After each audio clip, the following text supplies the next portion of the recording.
आज Doubtnut app download करें। Doubtnut पर अपने सभी गणित, रसायन विज्ञान, भौतिक विज्ञान और जीव विज्ञान के डाउट्स का करो सफाया। बस प्रश्न की फोटो खींचो, एक ही प्रश्न को क्रॉप करो और तुरंत वीडियो सोल्यूशन पाओ। अभी डाउनलोड करें।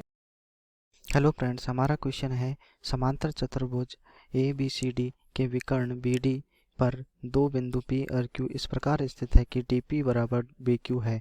तो आकृति में हमें दिखाया गया है कि ये चीज़ है। तो हमें सिद्ध क्या करना है, त्रिभुज ए पी डी सर्वांग सम है त्रिभुज सी क्यू बी के, और तथा ए पी बराबर सी क्यू और त्रिभुज ए क्यू बी सर्वांग सम है त्रिभुज सी पी डी तथा ए क्यू बराबर सी पी है। और पांचवा है हमारे पास ए पी क्यू एक समांतर है। ठीक है दोस्तों, तो ये चीज़ हमें सिद्ध करनी है। तो इसको सिद्ध करने के लिए पहले आपको ये पता होना चाहिए कि सर्वांगसम त्रिभुज को सिद्ध करने के लिए हमें क्या क्या जरूरी होगा। समांतर सर्वांगसम त्रिभुजों को सर्वांगसम करने के लिए या तो हम किस मेथड से कर सकते हैं, या तो हम कर सकते हैं एस ए एस वाले से, भुजा एंगल, भुजा कोण और भुजा से, ठीक है, या फिर ए ए एस से। ठीक है दोस्तों, तो अब हम इस तरीके से करेंगे, इन दोनों तरीकों से करेंगे सर्वांगसम। ठीक है, तो अब हम देखते हैं त्रिभुज ए पी डी सर्वांगसम त्रिभुज सी क्यू बी करना है।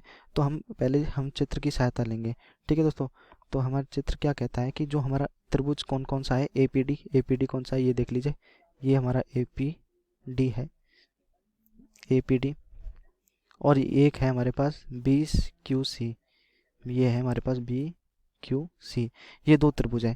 ठीक है दोस्तों, अब इन त्रिभुजों में देखिए कि आपका जो कोण है, पहले वाला पार्ट को यहाँ पे सॉल्व कर रहा हूँ कि जो कोण ए डी पी बराबर है हमारे पास कोण ये क्यू बी सी, कौन से में, त्रिभुज ए पी डी और त्रिभुज सी क्यू बी में। ठीक है, तो कैसे है वो आपको बता देता हूँ कि ये एक एकांतर कोण की तरह काम कर रहे हैं। ये हमारे एकांतर कोण है। एकांतर कोण कैसे बने कि एकांतर कोण है, एकांतर कोण इसलिए कह रहा है कि जो हमारा चतुर्भुज है समांतर चतुर्भुज, उसमें दो रेखाएं समांतर होती हैं। तो हमारे जो ए डी है वो समांतर है बी सी के, तो इसलिए हमारे पास एकांतर कोण हो गया ए। ठीक है, तो ये हमारे पास हमें कौन सा लगाना है, एस ए एस वाला। तो एंगल तो हमारे पास बराबर आ गया। अब दो भुजाएं बराबर भी हो जाएं तो हमारा काम बन जाएगा। ठीक है, तो आपको पता है कि समांतर है चतुर्भुज के आमने सामने की भुजाएं बराबर होती है, तो ए डी बराबर बी सी, तो इसकी एक भुजा तो बराबर हो गई। ठीक है दोस्तों, तो ये हो गया। और हमें दे भी रखा है कि डी पी बराबर क्या दे रखा है, बी क्यू। तो हमारे पास कौन सा हो गया, एक तो ए हो गया, एक हो गया एस और ए एस। ठीक है, तो हम कह सकते हैं कि एस ए एस के नियम से हमारा जो त्रिभुज है, त्रिभुज A P Q A P D तथा त्रिभुज बी क्यू सी सर्वांगसम है, वह सर्वांगसम है। तो हमें यही सिद्ध करना था कि त्रिभुज ए पी डी सर्वांगसम होंगे त्रिभुज बी क्यू सी के। ठीक है, तो अब हमें क्या करना है, ए पी बराबर सी क्यू करना है, यानी इस वाली रेखा को इसकी तो हम ए पी बराबर सी क्यू त्रिभुज, क्योंकि हमारा ये समीकरण एक से ए पी बराबर सी क्यू होगा। क्यों होगा, C P D T, C P C T से। ठीक है, सी पी सी टी से आपको ये पता होगा कि सी पी सी टी क्या होता है, मैं आशा करता हूँ। ठीक है, तो अब हमें करना है कि तीसरा पार्ट क्या कहता है। तीसरा पार्ट मैं यहाँ पे सॉल्व कर देता हूँ कि आपको डायग्राम दिखता रहे बस। तो हमारे यहाँ पे भी हमें ऐसे ए क्यू बी सर्वांगसम करना है सी पी डी के। तो इस तरीके से करना होगा कि हमें कि या तो हमारे पास एस ए एस वाला नियम लग जाए, ठीक है, एक कोण बराबर हो जाए और दो भुजाएं बराबर हो जाए। तो मैं एक बार देख लेता हूँ ए क्यू बी कौन सा हमारा त्रिभुज है। तो ए क्यू और ये बी, ये वाला त्रिभुज है। ठीक है दोस्तों, ये वाला त्रिभुज है।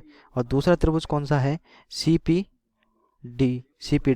तो ये हो जाएगा हमारे पास दूसरा वाला त्रिभुज सी पी और ये डी, ये दो त्रिभुज दे रखे हैं।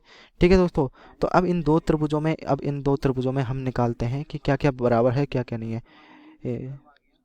त्रिभुज ए क्यू बी तथा त्रिभुज सी पी डी में। ठीक है दोस्तों, तो अब ए क्यू बी और सी पी बी में आपको ये दिखाई दे रहा होगा कोण ए बी क्यू बराबर होगा कोण सी डी पी के। क्यों, क्योंकि हमारी जो रेखाएं हैं वो क्यों? एकांतर कोण की वजह से। ठीक है, एक अल्टरनेटर इंटीजर एंगल, ठीक है, इसे इंग्लिश में बोलते हैं। ठीक है, तो आपको एकांतर कोण की वजह से कैसे है, तो आप देख लीजिए, ये वाला कोण है वो इस वाले कोण के बराबर है। क्यों है? क्योंकि ए बी रेखा है जो समांतर है सी डी रेखा के, तो ये हमें इससे इसलिए हम बोल सकते हैं कि एकांतर कोण की वजह से ये बराबर है, एकांतर कोण। ठीक है, ठीक है, दो समांतर रेखाएं हैं तो समांतर रेखाओं के बीच में अगर कोई एकांतर कोण है तो हमें उसे कह सकते हैं कि वे बराबर हैं। अब यहाँ पे हमें दे रखा है कि ए बी ये बराबर, ठीक है, ए बी बराबर सी डी, तो ए बी बराबर सी डी, क्योंकि कैसे होगा ए बी बराबर सी डी? क्योंकि जो हमारे एंगल बराबर हैं तो इसके आमने सामने की अपोजिट, यानी अपोजिट सामने की भुजा उसके बराबर होती है। तो ए बी वी क्यू के सामने की भुजा क्या हो गई? ए बी वी क्यू के बराबर सी डी, और इसके सी डी पी के सामने की भुजा होगी ए बी, तो इसलिए हमने ये लिखा। और हमें दे रखा है बी क्यू, हमने अभी सिद्ध किया था बी क्यू बराबर हमें दे रखा है डी पी। तो बी क्यू और डी पी हमारे दो भुजाएं समान आ गई, दो भुजाएं और एक एंगल। तो हम एस के नियम से कह सकते हैं, ऐसे एस के नियम आपने पढ़ा होगा, ऐसे एस के नियम से कह सकते हैं कि हमारा जो त्रिभुज ए क्यू बी वो सर्वांगसम होगा त्रिभुज सी पी डी के। ठीक है दोस्तों, ऐसे ही हम अगर चौथे पार्ट को करें, ए क्यू बराबर सी पी, ये हम क्योंकि हमारा त्रिभुज ए बी क्यू और A B C P D सर्वांगसम है, तो हम कह सकते हैं C P D T C P C T के C P C T C T, तो हमारा ए क्यू बराबर सी पी हो जाएगा। अब हमें ये सारी चीज़ सिद्ध हो गई, तो हमें अब सिद्ध करना है कि ए पी सी क्यू एक समांतर क्या है? चतुर्भुज है। ठीक है दोस्तों, ए बी हमें क्या दिखाना है कि A B C Q, A P रेखा और तथा सी क्यू कौन सी? ये दोनों, ये वाली दोनों रेखाएं, ये वाली रेखा और ये वाली रेखा, ठीक है, ये दोनों समांतर हैं, ये हमें सिद्ध करना है। ठीक है दोस्तों, तो अब हम इसे सिद्ध करते हैं। अब हमें पांचवा सिद्ध करना है कि जो हमारा ए पी सी क्यू एक समांतर है, क्या है? समांतर चतुर्भुज है वो, ठीक है, वो समांतर चतुर्भुज है। अब चतुर्भुज है, अब हमने ये तो चतुर्भुज है, तो हमें ये पता होना चाहिए कि जो ए पी रेखा है वो बराबर होनी चाहिए सी क्यू के। ठीक है दोस्तों, और जो हमारी जो समांतर भुजाएं हैं वो बराबर होनी चाहिए। ए पी बराबर सी क्यू हमने सिद्ध किया था, ए क्यू बराबर सी पी हमें सिद्ध किया था। ठीक है दोस्तों, तो ए पी बराबर सी क्यू और हमारे पास है ए क्यू बराबर सी पी, तो ए क्यू बराबर सी पी। अब आपको पता है समांतर भुजाएं बराबर होनी चाहिए, समांतर चतुर्भुज में समांतर रेखाओं की भुजाएं बराबर होनी चाहिए, तो वो हमने यहाँ पे सिद्ध कर ली थी। तो हमारे पास अतः हम कह सकते हैं कि जो ए पी सी क्यू एक समांतर चतुर्भुज है। ठीक है दोस्तों, थैंक यू। कक्षा 6वीं से 12वीं से लेकर नीट IIT JEE वो एडवांस के लेवल तक 1 करोड़ से ज्यादा छात्रों का भरोसा।